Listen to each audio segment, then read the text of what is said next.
Hey guys, Sean Lentz here from Appalachian DIY, and what we're going to go over today is how we got these trusses up into place. It's quite the story. You're not going to want to miss out, so stay tuned.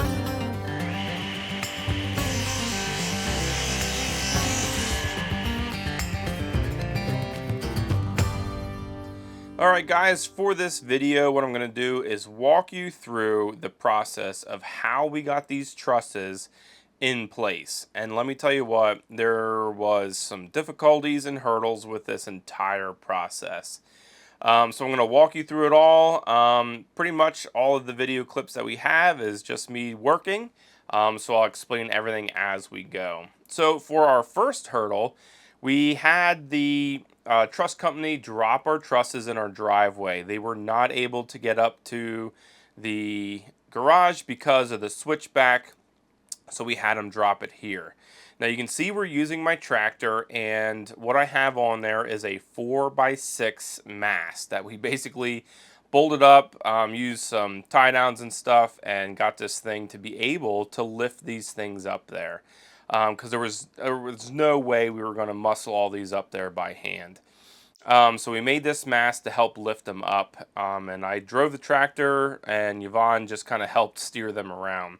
The first hurdle that we had is that we had to get these things underneath our power line that we have going to our house.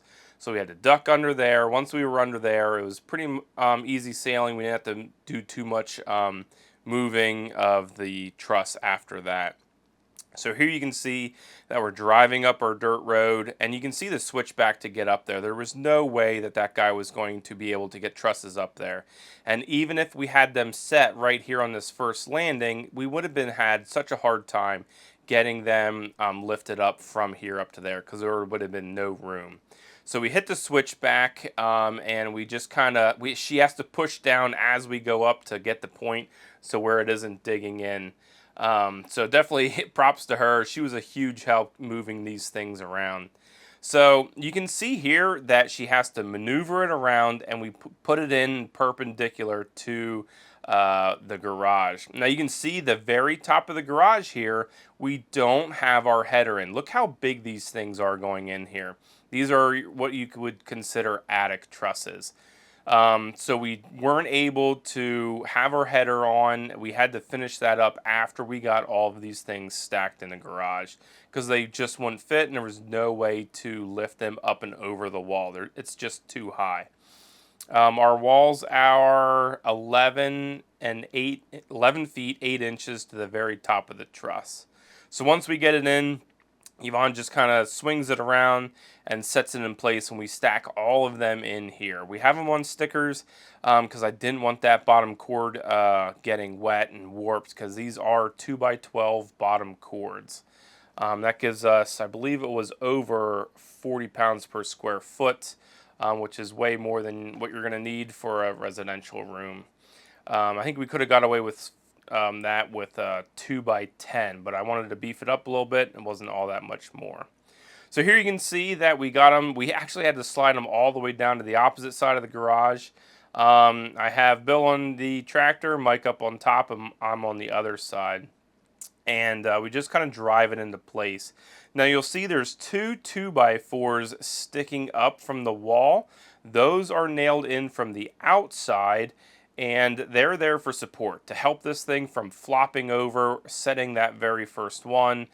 They were helpful. I wouldn't say it was critical to have those on there, but they certainly did help. Now we have 1 foot overhang out the back and 3 feet out the right hand side. Now you can see what I'm doing right here is I'm setting the ground to truss bracing, and you can see that in this drone shot right here.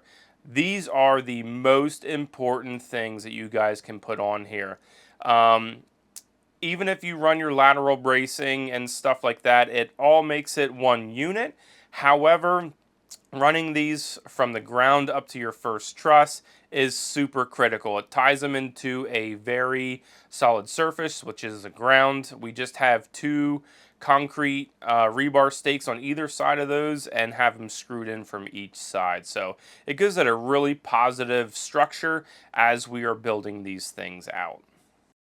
So right here, this is how we were lifting them initially. We were lifting them up with the bucket and setting them on concrete blocks because we couldn't curl the bucket forward. Like I said, our mast was 16 feet long. There was no way we could curl the bucket. My tractor wasn't that powerful enough. So we had to set it up there, rehook the bottom. See, we're still curling it out, but it just could not pick them off the floor. So you'll see we get to the middle of the truss, hook that bottom cord, have them steer in. You'll see Yvonne and I here, we assist that thing and push it up because it's still not strong enough. It's 300 pounds, I believe, what these trusses were, and that's really far out there. So we lift them up like this. We're actually putting some more blocks on there to help get it up a little higher also. So once it's up there, we have Elliot up on top, and he is tying the top of that truss ceiling member to the top of that board, because you can see it's flopping around a little bit, and we didn't want it moving. So we kind of lashed it up there with a real quick knot, and then we were able to move this thing into place more sturdily. So you can see Bill is literally just driving it into place, and we're setting it up like that. And then all we're doing is we have some lateral bracing that we were using in between to set these first couple.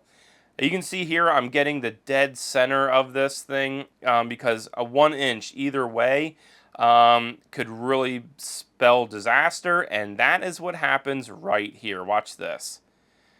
Elliot is up there trying to lash that thing in place, and it just ends up slipping a little bit, and it almost took him out. If that would have slid a little bit more off of those trusses, it would have wiped him out, and it would have been a bad injury. So from this point on, I believe we set maybe 3 more this way, but I was like, this is enough. We got to figure out something else to do. So what we ended up coming up with is this right here. We put a winch and bolted it right to my bucket. And we also extended the mast another 5 feet. So from the bottom of my bucket all the way to the top, we had a 21-foot mast. This thing is massive. And what we had on the very end was a D-ring all the way at the top with a pulley. And so that winch line just went right through there. Now this is synthetic line, so I think that really helped out. But let me tell you what a game changer. It went from using 4 people down to 2. So I just got off the tractor. I hooked the very top plate. You'll see a close-up of that here in a little bit. And then literally winched it up all the way to the top and got it into position. I drove the tractor. Elliot was still up on the wall, and we were able to just him steer it in place, and I literally steered the truss over to where it needed to be. Let me tell you what, it was a little bit of a feat of engineering getting that mast together, but having that extra 5 feet made a huge difference. So you can see this is me just hooking it on to what would be the top ceiling part of the truss. And this worked out great. We didn't have to hook it from the bottom anymore. It made it so much more simple. We literally just get that line tight and then literally winch it right into place. I know you guys are going to say, oh, all I need is a tractor and a winch and stuff. Hey guys, use what you got. This was kind of a Frankenstein thing, but it definitely worked out. We could have hand set these, but that really would have taken a long time as well. Now this is 2 times sped up. The winch is pretty slow, but even though it took this long to winch up, using this process took 2 less guys, and it actually sped us up pretty quickly. I think we could set one of these completely in place and be down, and cycle time was about 10 to 15 minutes, somewhere in between there. I think it was like 13 to 12 minutes is what we got it down to when we were at the end there. But having this mast here was a game changer, having it that little bit extra height to it, but we definitely rigged this thing. But it worked out. So he literally just walks it to place. We already have our measurements marked out on top of our double plate studs up top, our double plate, and we just literally just mark it down. So here you can see what I'm doing is marking our 3-foot overhang, and then we just go to the other side and mark that. We just use a speed square. This makes it super simple. We know where this line needs to line up, and it lines up with the outside of our 2x6 wall. And you'll see here I'm measuring 10.5 inches. Now this is a 1 foot overhang, but remember, we are having a 2x4 fascia board. So that is where we're getting that extra 1.5 inches, which gives us the actual 12-inch overhang. So here you can see we're just kind of hitting it out, lining that line up that we marked down there with the outside of our wall plate. This made lining everything up really simple, and having the lines already marked on our wall, we could just throw this thing up here and nail it into place. Because here you can see we nailed that other side, and now we're just kind of moving the wall into place. It's out there pushing that thing in. Our nailing pattern for this, guys, we'll show you a little bit closer up view of that as well. We were doing 3 on one side, 2 on the other. I wish I would have done less. This isn't really holding this down, it's just kind of holding them in place where we have them marked. They don't need that many nails, and what happens, you can see right there, it kind of splits that bottom out.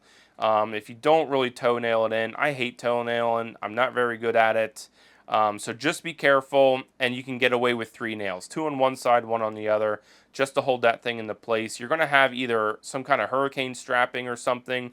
We're going to use lags. I'll show you that in a later video. But this is just to hold these in place. So this was after that one day of what we got into place. You can see how high these things are. Hand setting these would have been a nightmare. That's why we utilize a tractor. We have it. We're going to use it. But you guys absolutely can get these things held in place. And also, you can see that we have our header in completing our wall. So these things are in there. We have to deal with it. I was a little worried about it because once we built that wall in and started lifting these things, that's it. It's in there. So that was a little nerve-wracking, making sure all of that stuff lined up and was able to stay in there. So once we got out to a certain point, obviously we needed to get these things off the floor and up onto the wall. Now we couldn't keep building out, so what we ended up doing is just stacking them all in one single spot. So here we're just stacking them up. We have a tie-down strap up there that we're lashing each side to, so these are all one cohesive unit, and just hanging out up there until we can separate them out a little better. I was a little worried about the how heavy these things were all in one spot, but there was no issues whatsoever with that. Using 2x6 construction, I think, helped out with that. So here is our very last piece, our truss that we're pulling up. You can see how far we have that truss tucked into the corner there. I think we could have put one more truss up. I think we had enough clearance for it, but it would have been really tight. So I'm glad we were able to get everything up there without having to do anything crazy. But like again, we just winch this thing up into place. Elliot is up on the wall, and you can see at the very top of the frame where that other board is going across. I think we could have made it, maybe another one out there easily, but I didn't want to risk it. So this is the last one that we got off the floor, and we're going to use this one as our starting point. We did the exact same thing with this one as we did the other one. We got it in place, and we braced it from the ground all the way up. So now it's time to take all of these and start putting them into place. So we hook the truss up, and we have the line running through the back because we have to be able to get behind the truss to be able to move it with the tractor and not get stuck later on. So I have Mike over here. He is going to stabilize that side. I'm going to come over here to the Yvonne and loosen this one up. Now all she's doing on this side is holding these things in place as we slide them out. So her job's pretty important to not allow these things to fall over. She's kind of the steadier. So all we're doing here is unloosening one at a time, relashing them all back into place. And then all we do is just pull it out where we can clear the mast and be able to pick it up from behind. So Yvonne's on one side, Mike and I are on the other, and we just kind of shimmy this thing out. We could have shimmied them all the way across, but I was worried. It did take a little bit to move those things, so we ended up just using the tractor to move every single one all the way down. It was kind of labor intensive, but it was the safest way to move them down with the tractor instead of sliding them the entire way. So all we're doing is just one right after the other, just kind of stacking them up and unaccording them from where we have them sat. So here, this is the spacers that we used. I didn't want to have to cut all those spacers to place in between the block. We could have just ran a 2x4, a really long one, and done it that way. However, these are super simple, really quick, and I really like them. There's no measuring, no cutting or anything. All we're doing is measuring from the top down to make sure that we're making a nice straight line with these. If I would have known where we were going to put them, I would have done it on the ground, obviously. But it's not that big a deal to measure down and then just nail them into place. And all I'm using as a nail is a roofing nail for shingles, because these are not permanent. These are and definitely not bracing.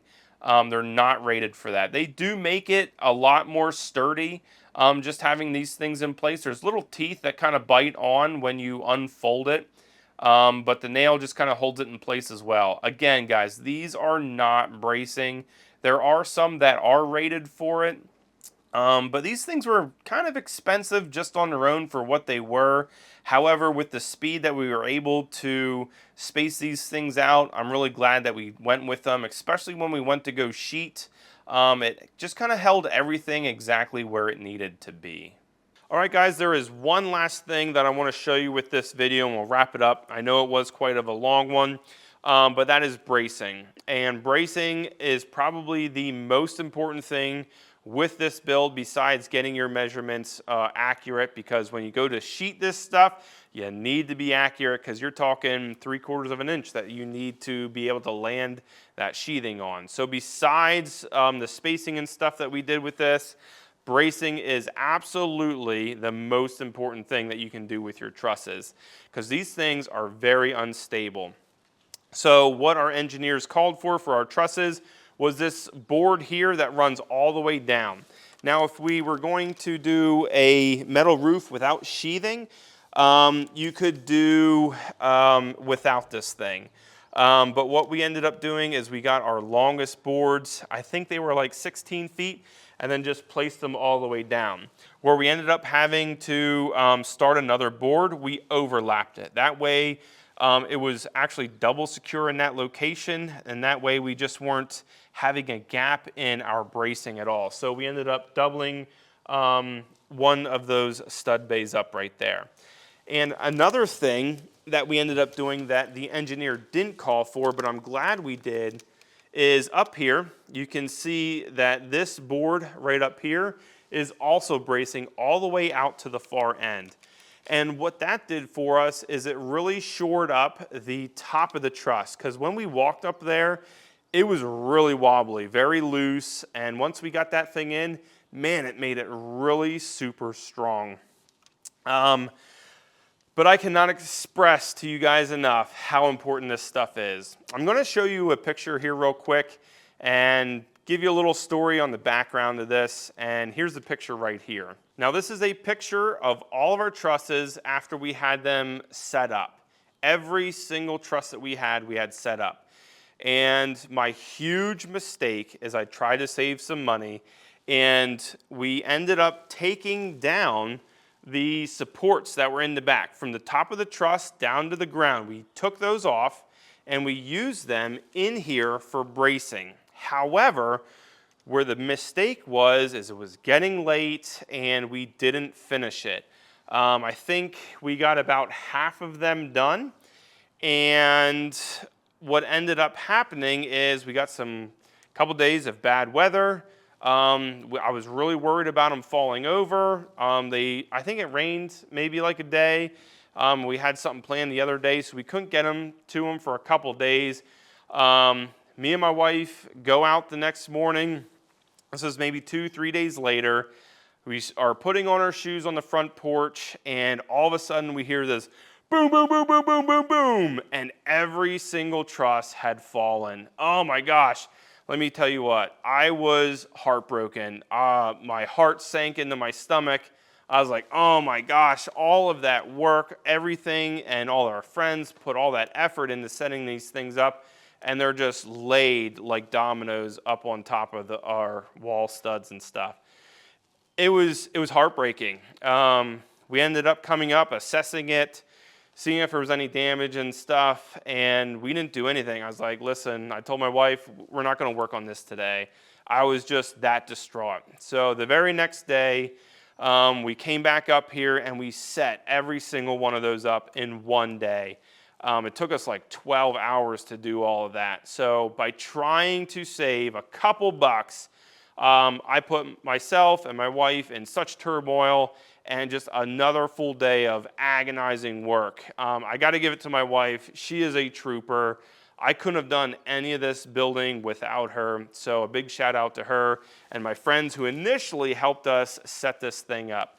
I just wish it would have went way different than that. But don't do what I did. Leave your ground to truss bracing in until the last thing you can take out. When you start to build your gabled ends and you have all of this bracing in, yeah, go ahead, take them out. But even now, they are still in there because I am so paranoid about having them things in there. Oh, it was a gut-wrenching day. So, listen, guys, there's ups and downs to building. That was definitely probably the lowest point we've had with building this, with just the aggravation and stuff like that. So, but it happens. Pick yourself up, get back after it. Where we're at today, I'm super happy with this so far. So, yeah, major setback, but we got up, we got after it, and we got it all back together again. So, I'm glad you guys are with me for this journey. It definitely is one of those, and I just hope you guys enjoy these videos. If you guys like this video, make sure you hit that like button and subscribe. Head over to Appalachian DIY for more videos because there are more to come. Thanks a lot, guys, and I hope to see you next time.